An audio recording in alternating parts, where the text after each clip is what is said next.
আবারও দেবের নায়িকা ইধিকা। কলকাতার চিত্রনায়ক দেবের বিপরীতে খাদান চলচ্চিত্রে অভিনয় করে প্রশংসা কুড়িয়েছেন তরুণ অভিনেত্রী ইধিকা পাল। ছবিটি বক্স অফিসেও ঝড় তুলেছে। সিনেমার কিশোরী গানটি তো এখন শ্রোতাদের মুখে মুখে ফিরছে। খাদান নিয়ে উন্মাদনা ফুরোনোর আগেই দেবের সঙ্গে রঘু ডাকাত নামে আরেক সিনেমায় নাম লেখান ইধিকা। এসবিএফের প্রযোজনায় ছবিটি পরিচালনা করছেন ধ্রুব ব্যানার্জি। এ সিনেমায় দেখা যাবে পশ্চিমবঙ্গের আরেক অভিনেত্রী সোহিনী সরকারকেও। তবে ইধিকা ও সোহিনী কোনো চরিত্রে থাকছেন তা জানা যায়নি। সরস্বতী পূজার দিন হতে যাচ্ছে ছবির মুহূর্ত। 4 বছর আগে এ সিনেমার ঘোষণা এলেও নানা কারণে এতদিন শুটিং শুরু হয়নি। পশ্চিমবঙ্গে ছাড়াও মহারাষ্ট্রে রঘু ডাকাত এর শুটিং হবে। চলতি বছর দুর্গাপূজায় প্রেক্ষাগৃহে মুক্তি পাবে।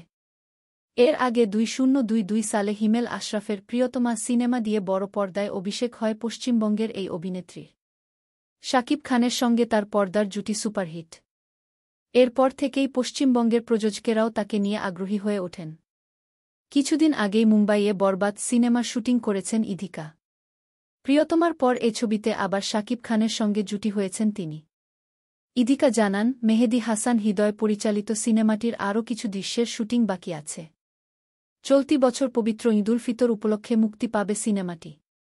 জি বাংলার জনপ্রিয় সিরিয়াল রিমলির হাত ধরে ছোট পর্দায় প্রথম অভিনয় হাতেখড়ি ইধিকা পালের।